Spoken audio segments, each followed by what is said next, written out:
Senang berjumpa dengan Anda sekalian. Saya eh, merasa sangat senang sekali bahkan selama minggu ini.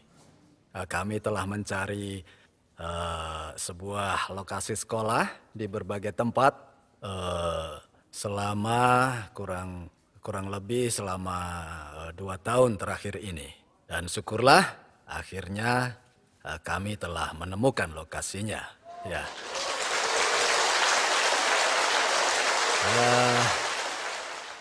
Saya tidak akan membuat Anda belajar terlalu banyak. Saya hanya akan memperbolehkan mereka yang terlahir sebagai seorang terpelajar dan betul-betul menikmati proses belajar untuk fokus dalam meneliti. Bagi mereka yang tidak terlalu mempunyai bakat akademis, maka akan ada banyak program menarik lainnya untuk mereka. Saya memegang teguh kepercayaan pada filosofi bahwa kita perlu mengedukasi anak-anak untuk melakukan hal yang benar. Hati saya merasa hancur ketika mengetahui anak-anak ada yang bunuh diri. Ketika anak-anak muda tidak mampu menanggung hidup mereka sendiri, bagaimana mungkin kita berharap mereka peduli pada komunitas mereka, apalagi pada negara mereka. Bahkan untuk hidup mereka saja mereka tidak semangat. Anak-anak kita sangat lemah untuk menopang hidup mereka sendiri. Dan mereka bisa terbiasa dengan kompetisi. Realitanya orang-orang kooperatif lebih mungkin untuk dipekerjakan dibandingkan mereka yang kompetitif. Akhir-akhir ini saya banyak memikirkan tentang mengapa kita memiliki banyak sekali masalah seperti ini pada masyarakat kita. Bahkan saya sempat bertanya dalam hati, apa kesalahan kita? Saya yakin itu karena orang-orang kurang berbaik hati. Kalau kita mengajari anak-anak jadi baik, kita tidak akan menyaksikan skandal sosial yang buruk. Beberapa orang yang berpikiran sama dengan saya bersama-sama menyatukan pikiran mengenai edukasi dan sedang bekerja membangun sekolah khusus untuk tujuan yang mulia ini. Kami ingin terus membangun sekolah seperti ini dan membuat anak-anak menjadi penerang kemanapun dan dimanapun mereka pergi nanti. Kami akan edukasi anak-anak supaya baik hati agar mereka juga mewariskan kebaikan pada generasi berikutnya. Adalah mimpi sederhana saya bahwa semua orang akan tersadarkan menjadi baik. Bukanlah hanya sesuatu yang sangat penting, tapi itu satu-satunya cara menjalani hidup ini. Ya, benar. Kadang saya mendengar orang berkata, Anda tidak akan sukses dalam bisnis dan menjadi orang baik. Orang baik tidak akan berhasil. Dan saya melihat orang-orang menganggukkan kepala mereka dan itu tanda setuju pada ucapannya. Izinkan, di sini saya mengatakan yang sebenarnya kepada Anda semua bahwa kita adalah masyarakat di mana orang baik dapat sukses juga. Percayalah. Tapi orang-orang tidak menyadari hal ini. Mereka tidak percaya. Mereka yang cepat mengambil keputusan gegabah tidak akan betul-betul sukses. Pada akhirnya mereka gagal. Nah, hadirin, moto dari perusahaan kami adalah kejujuran dan kebaikan adalah kebijakan terbaik. Untuk selalu jujur dan berbuat baik adalah strategi yang paling baik. Seperti kata pepatah yang berbunyi, pikirkanlah tentang kebenaran saat memandang keuntungan. Anda betul-betul harus mengetahui apabila potensi keuntungan Anda benar. Bagaimana dengan keuntungan Anda yang tidak benar? Anda tidak boleh mengambil keuntungan yang tidak benar, tentunya tidak boleh. Baik hati sebagai tambahannya. Menjadi orang baik adalah untuk mempedulikan orang lain. Anda harus memperhatikan orang lain. Itu bisa membuat orang mulia. Itulah bagaimana Anda menjadi orang yang betul-betul terhormat. Menjadi orang yang besar. Orang yang hanya memikirkan diri mereka sendiri ya, dan hanya punya sedikit kepedulian pada orang, pada akhirnya tidak akan sukses. Seringkali kita bertemu dengan orang yang tidak punya kerendahan hati. Dan moto kami yang keempat adalah melayani dengan kerendahan hati. Segala kesuksesan akan lengkap jika diikuti dengan kerendahan hati. Kesuksesan tidak akan bertahan jika tidak punya kerendahan hati. Maka jadilah pebisnis dengan moral yang lengkap, yaitu kerendahan hati.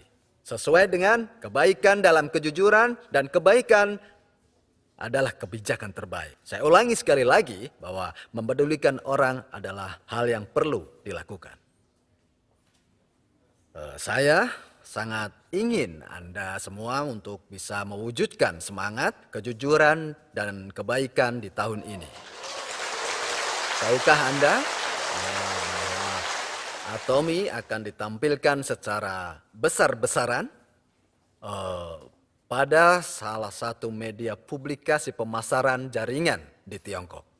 Saya sangat senang dan terkejut setelah membacanya, terjemahan dari artikel yang ditulis secara mengesankan ini.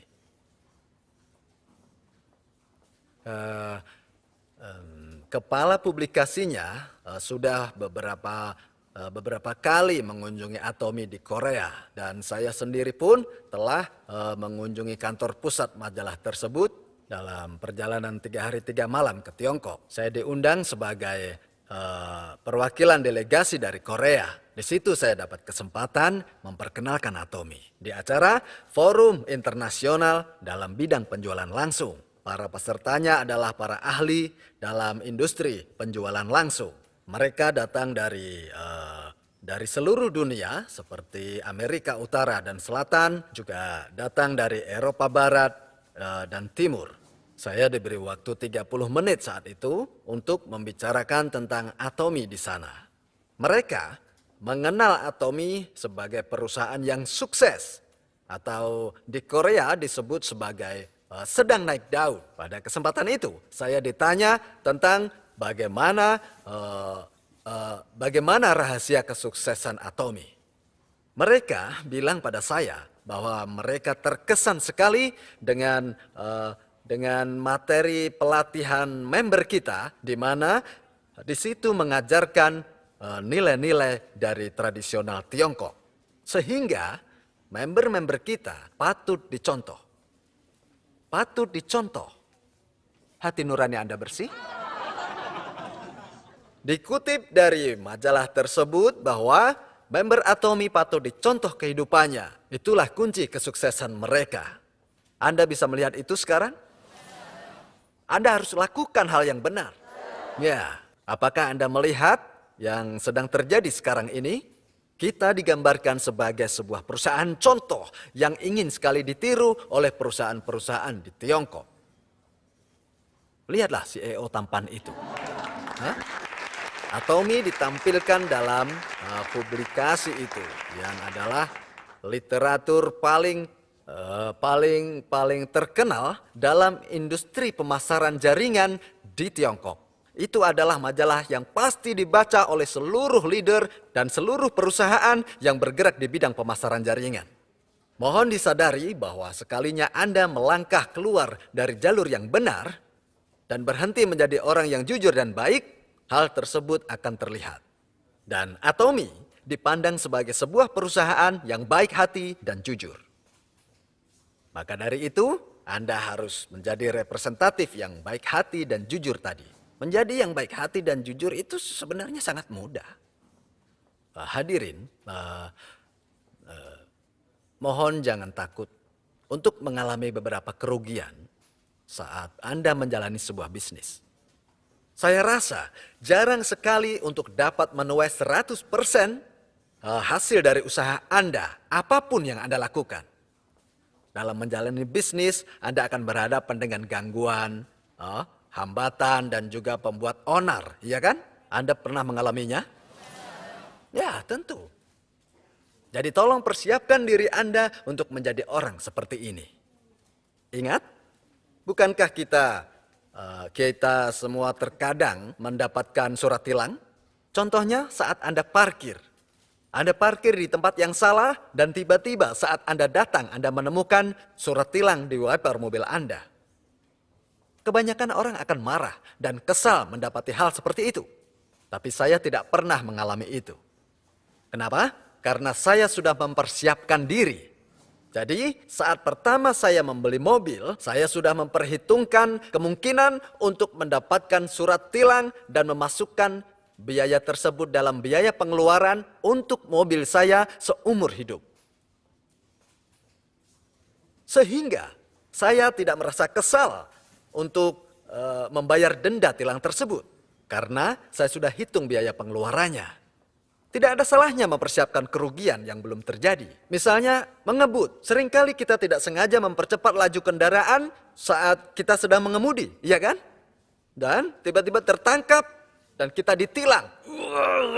Kesal sekali kan rasanya? Apa yang mesti diributkan? Jika Anda sudah mempersiapkan diri untuk kemungkinan-kemungkinan ditilang seperti itu, pasti Anda tidak akan merasa kesal. Anda tidak akan sekesal itu. Justru sebaliknya. Wah, tahun ini aku belum mendapat surat tilang satupun. Beruntung sekali. Hal yang serupa berlaku dalam bekerja. Anda pasti akan bertemu dengan pembuat onar dan juga pengacau. Anda akan berhadapan dengan berbagai macam orang yang menjengkelkan Anda. Pasti itu. Tapi kebanyakan orang berpikir bahwa tidak harus berhadapan dengan hal-hal konyol itu. Sehingga saat terjadi situasi seperti itu, mereka tidak bisa menahan amarah mereka. Anda harus punya pola pikir seperti ini. Kompensasi Anda adalah hadiah sikap Anda dalam pernah mengalami, melihat, dan mengatasi hal tersebut. Atau kompensasi Anda adalah sebagai hadiah telah menghadapi hal konyol. Kebanyakan orang pernah mengalami dan melihat, namun tidak berhasil mengatasi hal tersebut. Anda harus terjun langsung mengatasinya. Dunia ini penuh dengan orang yang tidak masuk akal. Anda harus berpikir, wah, saya sudah melakukan hal yang benar. Organisasi saya sudah cukup besar, sehingga bisa menampung orang-orang yang mampu mengatasi hal tersebut. Ada cara untuk menghindar dari orang yang tidak masuk akal tersebut. Jangan biarkan downline Anda berkembang. Organisasi jangan berkembang, sehingga Anda tidak berhadapan dengan orang-orang konyol itu. Karena saat organisasi besar, berbagai orang akan datang pada Anda, termasuk beberapa orang yang tidak masuk akal tadi. Jika Anda sudah mampu menjaga tingkat kesabaran Anda akan dihadiahi dengan kompensasi atau hadiah karena Anda mampu mengatasi hal konyol. Dan saya doakan Anda semua bisa mendapat banyak hadiah. Saya akhiri sampai di sini. Terima kasih.